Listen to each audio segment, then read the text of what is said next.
வணக்கம் மக்களே, நான் உங்க திவ்யா. நான் வீடியோ போட்டு கிட்டத்தட்ட ஒரு 7-8 மாதம் இருக்கும்னு நினைக்கிறேன். இப்போ வீடியோ போடாததுக்கு ரீசன் எனக்கு இந்த ஒரு 5 மந்த்ஸாக அந்த காலையில் சிக்னஸ் இருந்தது, வாமிட் வர மாதிரி இருக்கும், தலை வலிக்கிற மாதிரியே இருக்கும். அந்த மாதிரிலாம் இருந்ததுனால போட முடியல. ஷார்ட் வீடியோஸ் போட்டிருந்தேன், அதுவுமே எனக்கு இப்போ ரொம்ப கஷ்டமாக இருந்ததுங்கிறதுனால போடலை. ஆனால் எனக்கு ஷேர் பண்ணணும்னு தோணுச்சு. ஏன்னா என்னோட ப்ரெக்னென்சி ஜேர்னிக்கு முன்னாடி ஃபேஸ் வந்து ரொம்ப கஷ்டமாக இருந்தது. ரொம்ப ஸ்ட்ரகிள் பண்ணி நிறைய விஷயங்கள் கண்ட்ரோல் பண்ணி தான் ப்ரெக்னென்ட் ஆனேன். ஸோ சொன்னால் அட்லீஸ்ட் ஒரு 4 பேர்த்துக்கு அது இன்ஸ்பைரிங்காக இருக்கலாம்ல அப்படிங்கிறதுக்காக தான் ஷேர் பண்ணுறேன். இது வந்து சொல்லப்போனால் ஒரு வெல் பிளான்டு ப்ரெக்னென்சி. ப்ரெக்னென்ட் ஆகணும் அப்படின்னு ஒரு வருஷமாக பிளான் பண்ணி என்னை வந்து நான் ஹெல்த்தியாக ஆக்கிக்கிட்டு அதுக்கப்புறம் ப்ரெக்னென்ட் ஆனது. எனக்கு ஹைப்போதைராய்டு இருந்தது, குளுக்கோஸ் லெவல் வந்து ரொம்ப ஜாஸ்தி இருந்தது, விட்டமின் டி டெஃபிஷியன்சி இருந்தது, B12 டெஃபிஷியன்சி இருந்தது, கொலஸ்ட்ரால் ஜாஸ்தி இருந்தது. இந்த மாதிரி மேலே தலையிலேருந்து கால் வரைக்கும் எல்லாமே பிரச்சனையாக இருந்தது. அது எல்லாமே ஒரு 1.5 வருஷம் நான் பேலியோ ஃபாலோ பண்ணேன். ரொம்ப ஸ்ட்ரிக்டான லோ கார்ப் டயட்டு அண்ட் நல்ல ஒர்க் அவுட். இதெல்லாமே எனக்கு மாத்திரையே எதுவுமே எடுத்துக்காமல் தைராய்டு அண்ட் சுகர் லெவல் வந்து கண்ட்ரோல் பண்ண ஹெல்ப் பண்ணுச்சு. கன்சிஸ்டண்ட்டாக அந்த நார்மல் ரேஞ்சே ஒரு 7-8 மாதத்துக்கு கண்டினியூ ஆகும்ல. அதுக்கப்புறம் தான் சரி நம்ம உடம்பு ஓகே ஆயிடுச்சு, தைராய்டு எல்லாமே ரிவர்ஸ் ஆயிடுச்சு, நம்ம இனிமேல் பிளான் பண்ணலாம் அப்படின்ட்டு ஒரு செப்டம்பர் வாக்கில் பிளான் பண்ணோம். அக்டோபர் கடைசி வந்து திவாலி, நாங்கள் ஊருக்கு போயிட்டோம். பிளான் பண்ணதும் ப்ரெக்னென்ட் ஆவான்னு நான் நினைக்கல.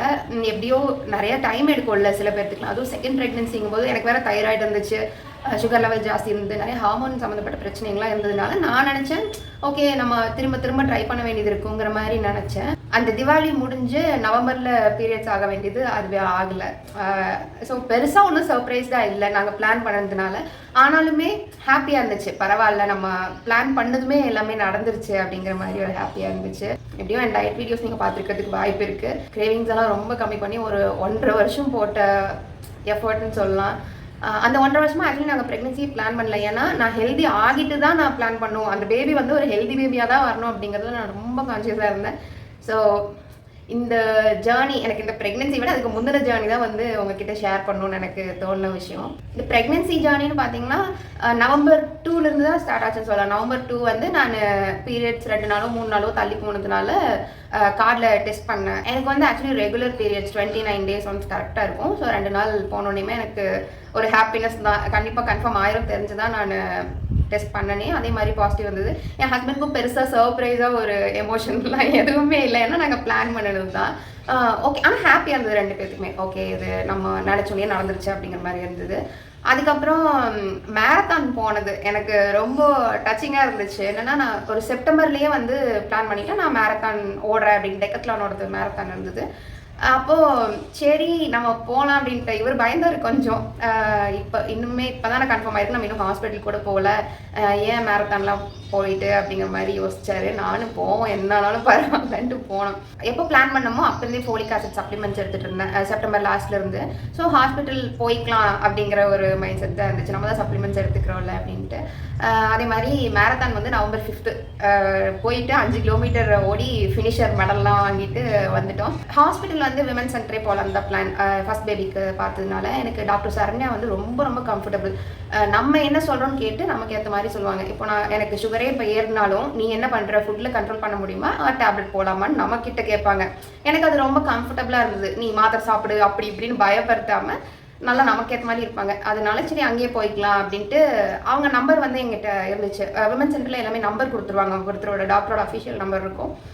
அந்த நம்பருக்கு வந்து நான் மெசேஜ் பண்ண, இந்த மாதிரி எனக்கு டெஸ்ட் கார்டில் பார்த்தேன் மேம், எனக்கு கன்ஃபார்ம் ஆகிடுச்சு, நான் எப்போ ஹாஸ்பிட்டலில் வரணும் அப்படின்னு சொன்னேன். டேட்டெல்லாம் சொல்லிவிட்டு கரெக்டாக ஒரு 7th வீக்கும் போது வாங்க, இப்போலாம் ஸ்கேன் பண்ணாலும் வேஸ்ட்டு, நம்ம 7th வீக்கு மேலே கன்ஃபர்மேஷன் ஸ்கேன் பண்ணிக்கலாம் அப்படின்னு சொல்லிட்டாங்க. சரின்னு நானும் வெயிட்டிங்.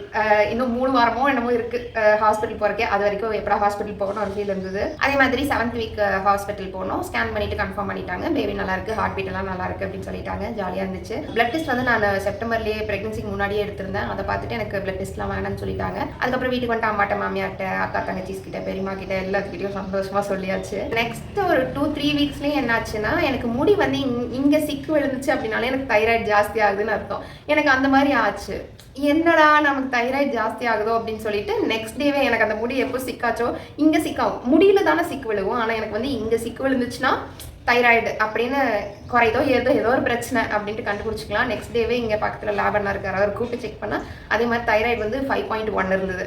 அதனால எனக்கு டேப்லெட் கொடுத்தாங்க. நான் மேம்க்கு மெசேஜ் பண்ணேன் டாக்டருக்கு, இந்த மாதிரி ஆகுதுங்க மேம், என்ன பண்ணுறது அப்படின்னு கேட்டால், நீ 25 mcg போடு அப்படின்னு சொன்னாங்க. போட்டேன், ஓகே ஆகிடுச்சு. அடுத்த ஹேர் வாஷில் அந்த மேலே சிக்கு வரல, சரியாயிடுச்சு. ஓகே நமக்கு நார்மலாக தான் இருக்குது தைராய்டு அப்படின்ட்டு. சுகர் வந்து பெருசாக ஏறவே இல்லை. ஃபாஸ்டிங்லேயே ஒரு 90, 89 அந்த ரேஞ்சிலேயே மெயின்டைன் ஆகுதுங்கிறதுனால பிரச்சனை இல்லை. HbA1c வந்து 5.6 தான் இருக்கிறதுனால ஒன்றும் பிரச்சனை இல்லை, கண்ட்ரோலில் தான் இருக்குது. அப்படியே ஸ்மூத்தாக போயிட்டு இருந்தது. ஃபர்ஸ்ட் ப்ரெக்னன்சிக்கு சரியான வாமிட். அது 6 வீக்ஸில் ஆரம்பிச்சது. ஒரு வளகாப்பு முடி வரைக்கும் அந்த ஒரு முதல் 5 months வந்து சரியான வாமிட். காலையிலேருந்து நைட்டு வரைக்கும், அந்த ஈவினிங் ஒரு 5 மணி 6 மணி வரைக்கும் வாமிட் பண்ணுவேன். நைட் சாப்பிட்டு மட்டும்தான் வாமிட் பண்ண மாட்டேன், மற்றபடி வாமிட்டாக இருக்கும்.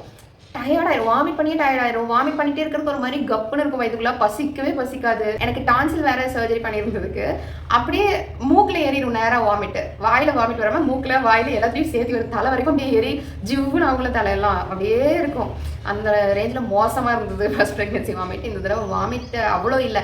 அந்த காலையில் அந்த எல்லோ பைல் வரும்ல, எல்லோ கலர் வாமிட் வரும்ல, ஒரு 40 வரும். அது ஒரே ஒரு தடவை காலையில் வருது. அதுவுமே வீக்லி ஒரு 4 days 3 days அந்த மாதிரி வந்துட்டு ஓகேவாயிருது. அந்த காலையில் ஒன்ஸ் வாமிட் வந்துட்டு அந்த தலைவலிக்கிற மாதிரி இருக்குது, அப்படியே கம்மியாயிருது. அந்த வாந்தி வராமல் இருந்துச்சுன்னா கொஞ்சம் தலைவலி இருக்கிற மாதிரி இருக்கும்.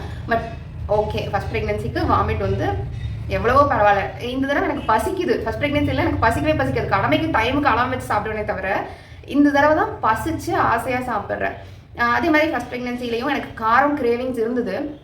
ஆனால் எனக்கு வாமிட் இருந்ததுனால காரமே சாப்பிட முடியல. வாமிட் இருந்துச்சுன்னா எனக்கு மூக்கெல்லாம் எரியும்ல, பயங்கரமாக எரியும் உள்ள, அதனால காரம் சாப்பிட மாட்டேன். இப்போலாம் பச்சை மிளகா வெளுத்து வாங்கிட்டு இருக்கிறேன். செகண்ட் ப்ரெக்னன்சிக்கு ருசிச்சு சாப்பிட்டு இருக்கேன். செம்ம காரம் கிரேவிங் இருக்கு. ஃபர்ஸ்ட் ப்ரெக்னன்சிலையும் வாக்கிங் சூப்பராக போனேன். இந்த தடவையும் நல்லா வாங்கி போறாது. இந்த வாட்ச் வந்து வாங்கி வச்சிருக்கேன். எதுக்கு அப்படின்னா எவ்வளோ ஸ்டெப்ஸ் நடக்கணும் அப்படிங்கிறதுக்கு. ஒரு நாளைக்கு 5 kilometers எப்படியாவது நடந்துடணும், அதுதான் என் டார்கெட்டு. எப்படியும் 5 to 6 kilometers ஆவரேஜாக நடந்திருப்பேன் இது வரைக்கும். ஒரு நாள் 6 kilometers 7 kilometers நடப்பேன். ஒரு நாளைக்கு 4 kilometers 5 kilometers அந்த மாதிரி நடப்பேன். இப்படி ஆவரேஜாக 5 நடந்திருப்பேன். நல்லா ஆக்டிவாக இருக்கேன் இந்த ப்ரெக்னன்சியில். போன தடவை ரொம்ப டயர்ட்னஸ் இருக்கும், இந்த தடவை அதெல்லாம் கம்மி. ரொம்ப நல்லா ஜாலியாக இருக்கேன், நல்லா சூப்பராக சாப்பிட்றேன். ஒரே ஒரு பிரச்சனை, ஃபர்ஸ்ட் ப்ரெக்னன்சியில் நான்வெஜ் நல்லா சாப்பிட்டேன். இந்த தடவை நான்வெஜ் யோசிச்சாலே வாந்தி வர மாதிரி இருக்குது. அதனால நான் விட்டுட்டேன். ஃபிஷ் கழுவும் போது 2 தடவை வாமிட் பண்ணிட்டேன். அந்த ஸ்மெல் அவர்ஷன் நினைக்கிறேன், அது வாந்தி பண்ணிட்டேன். அதுலேருந்து எனக்கு ஃபிஷ்ஷோ சிக்கனோ எது நினச்சாலும் ஒரு மாதிரி, முட்டை நினச்சா கூட குக் பண்ணுறதை நினச்சாலே வாமிட் வர மாதிரி ஆகுது. ஒரு மாதிரி இங்கே எச்ச ஊறிட்டே இருக்குள்ள வாமிட் வர மாதிரி அந்த மாதிரி இருக்குது. அதனால நான் விட்டுட்டு பரவாயில்ல, இன்னொரு 4-5 மாதம் தானே, அப்புறம் சாப்பிட்டுக்கலாம் அப்படின்ட்டு. அதுக்கப்புறம் NT ஸ்கேன், அதுவும் ரொம்ப ஸ்மூத்தாக போச்சு, ஒரு பிரச்சனையும் இல்லை.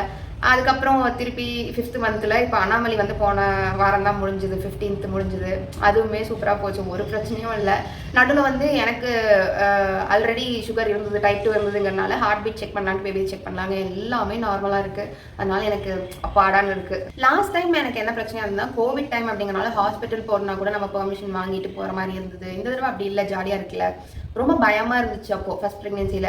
காரணம் வந்து அப்போ தான் ஃபர்ஸ்ட் ப்ரெக்னன்சி, எக்ஸ்பீரியன்ஸ் இல்லை. அதுக்கு முன்னாடி எப்படி இருக்கும் என்னாகும் எல்லாம் யோசிச்சுட்டே இருப்பேன். நிறைய நெட்டில் எப்போ பார்த்தாலும் 9 உட்காந்து சர்ச் பண்ணிகிட்டே இருப்பேன்.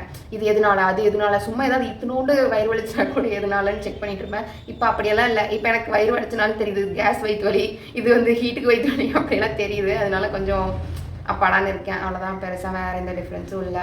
ஃபிசிக்கலி எனக்கு என்னென்ன சேஞ்ச் இருக்குது அப்படின்னா, ஃபர்ஸ்ட் ப்ரெக்னன்சியில் எனக்கு கீழே வயிறு தான் பெருசாக இருந்தது. அது வந்து நிறைய பேர் பையன் இருக்குன்னு சொன்னாங்க, ஆனால் எனக்கு பாப்பா பிறந்தா.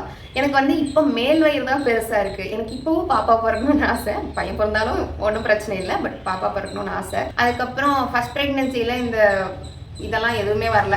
இங்கெல்லாம் இருக்குது பாருங்கள், இதெல்லாம் எதுவுமே வரல. கிளியர் ஸ்கின்னாக இருந்தது. இப்போ நிறைய கொப்பளமாக வந்து சரியாகுது. ஃபர்ஸ்ட் ப்ரெக்னன்சியில் பயங்கர கான்ஸ்டிபேஷன் இருந்தது. இப்போ கான்ஸ்டிபேஷன் இல்லை, நல்ல நிம்மதியாக போயிட்டுருக்கேன். ஏன்னு தெரியல, ஃபர்ஸ்ட் ப்ரெக்னன்சிலையும் நல்ல வெஜிடபிள்ஸ்லாம் சாப்பிட்டேன், என்னமோ உடம்புலேயே மாறும் போல தெரியல. இந்த செகண்ட் ப்ரெக்னன்சிலையும் நல்ல வெஜிடபிள்ஸ் சாப்பிட்றேன், அது எப்போ போல தான் சாப்பிட்றேன், ஆனால் டிஃப்ரென்ஸ் இருக்குது. எமோஷ்னலி வேணால் நிறைய சேஞ்சஸ் இருக்குது. ஃபர்ஸ்ட் ப்ரெக்னன்சிங்கிறப்போ அப்போ தான் வெட்டிங் முடிஞ்சிருக்கும், நமக்கு எப்படி சமாளிக்கிறது எதுவுமே தெரியாது. யாராவது ஏதாவது சொன்னாங்கன்னா கதவை சாத்தி உட்காந்துட்டு ஓடி விடுவேன். இப்போ வந்து அதெல்லாம் கிடையாது. என்ன யாராவது சொன்னாங்கன்னா அவங்க தான் கதவை சாத்தி உட்காண்டாலும் அந்த அளவுக்கு நான் இம்ப்ரூவ் ஆகிட்டேன் because of my husband support. And நான் இந்த ப்ரெக்னன்சியில் மிஸ் பண்ணுற ஒரு விஷயம் அப்படின்னா, கண்ணம்மா பாட்டி. அவங்க வந்து என்னோட ஹஸ்பண்டோட அம்மாவோட அம்மா. ஃபர்ஸ்ட் ப்ரெக்னன்சியில் அவ்வளோ சப்போர்ட் எனக்கு. அவங்க எமோஷ்னலி ஆகட்டும், இல்லை சும்மா நான் ஒரு தடவை முருங்கைக்காய் குழம்பு நல்லா இருக்கு அவங்க வைக்கிறதுன்னு சொன்னேன். எப்போ செஞ்சாலும் வந்து ஒரு தூக்கு போசில் போட்டு கொண்டு வந்துடுவாங்க. புளி சாப்பாடு செஞ்சால் கொண்டு வருவாங்க, லெமன் ரைஸ், எனக்கு என்னென்ன பிடிக்குமோ இருந்தாலும் அது எனக்காக செஞ்சு கொண்டு வர்ற ஒரு ஜீவன் அது. அண்ட் பயங்கர எமோஷனல் சப்போர்ட். யாருமே என்னை எதுவுமே சொல்ல முடியாது. என் மூஞ்சி இப்படின்னு கொஞ்சமாக மாறிச்சுனா கூட ஏன் பிள்ளை யார் என்ன சொன்னீங்க அப்படின்னு சொல்லிட்டு சண்டைக்கு வருவாங்க. அவங்க கூட ரொம்ப வயசாகி நல்லபடியாக இறந்தாங்க. ஆனாலுமே எனக்கு அவங்க இருந்திருந்தா நல்லா இருந்திருக்கும்ல அப்படின்னு தோணும். But it's okay. இனியா பார்த்து இனியாவுக்கு ஒரு 2-2.5 வயசு ஆக வரைக்கும் இனியா கூட விளையாண்டுட்டு ஜாலியாக இருந்தாங்க. ஃபர்ஸ்ட் ப்ரெக்னென்சியில் வந்து எல்லா பெரியவங்க மட்டும்தான் ஸ்கேன்லாம் பார்த்துட்டு சந்தோஷப்பட்டு இருப்பாங்க. இப்போ செகண்ட் ப்ரெக்னென்சியில் ஸ்கேன் எடுத்துகிட்டு வந்தோன்னு ரிப்போர்ட் வந்து இனியா தான் பார்க்குறா. அவன் வந்து இனியா கிட்ட நான் ஃபஸ்ட்டு சொன்னதுமே அம்மா ப்ரெக்னெண்ட்டாக இருக்கேன் பாப்பா, அம்மா வயிற்றுக்குள்ளே ஒரு பேபி இருக்குன்னு சொன்னதுமே அவன் வந்து எனக்கு தங்கச்சி பாப்பா வருவாளான்னு தான் கேட்டா. எனக்கும் பாப்பா வரணும் தான் ஆசை இருந்ததுனால அவன் தங்கச்சி பாப்பான்னு சொன்னால் எனக்கு ரொம்ப எமோஷ்னலி டச்சிங்காக ஃபீல் ஆச்சு. அவளுக்கு ஏன் அப்படி தோணுச்சுன்னு தெரியல. சொன்னோன்னே அம்மா வயிற்றுக்குள்ள ஒரு பேபி இருக்குன்னு சொன்னோன்னே அம்மா எனக்கு தங்கச்சி பாப்பா வருவாளான்னு கேட்டா. பார்ப்போம் என்ன வருவான்னு தெரியாது. ஆனால் நான் அவகிட்ட அப்படி டியூன் பண்ணிட்டு தான் இருக்கேன். தங்கச்சி பாப்பா வந்தால் ஹாப்பி, ஆனால் தம்பி பாப்பா வந்தாலும் அது நம்மளோட பாப்பா தான், தம்பியும் நம்மளோடது தான், நம்ம தான் பார்த்துக்கணும் அப்படின்லாம் சொல்லி கொஞ்சம் அப்படியே மைண்ட் வந்து சேஞ்ச் பண்ணிட்டு இருக்கேன். ஏன்னா எங்கள் தம்பி இது பிறந்து ஒரு வேலை அவளுக்கு வந்து டிசப்பாயிண்ட் ஆயிடுச்சுன்னா என்ன பண்ணுறது அப்படிங்கிறக்காக அப்படியே தங்கச்சினாலும் ஓகே தம்பினாலும் ஓகே அப்படிங்கிற மாதிரி தான் சொல்லிட்டு இருக்கேன். இன்னொன்று நான் ஷேர் பண்ணணும். நான் வந்து எனக்கு பிடிச்ச ரெயின் ட்ராப் பேங்கிள்ஸ் வந்து வாங்கினேன். ஒரு 13 கலர் வாங்கினேன். வாங்கி அப்படியே டப்பாஸ் நிறைய வச்சுட்டு ஒவ்வொரு ட்ரெஸ்க்கு மேட்சாக நல்லா கலராக போட்டு ஜிலு இருக்கேன். அவ்வளோதான். ஹாப்பியாக இருக்கேன் மொத்தத்தில் இந்த ப்ரெக்னென்சியில். ஹாப்பியாக மட்டும் இல்லை, எமோஷ்னலி ஒரு நல்ல ஃபீல் இருக்குது. அவ்வளோதான். நான் அப்டேட் பண்ணுறேன். எனக்கு ப்ரெக்னென்சி ரிலேட்டடாக ஏதாவது புதுசாக தெரிஞ்சது ஆர் எனக்கு ஷேர் பண்ணணும்னு தோன்ற விஷயங்கள் வந்து நான் உங்ககிட்ட ஷேர் பண்ணுறேன். சப்ஸ்கிரைப் பண்ணாதவங்க please subscribe my channel. Thank you so much.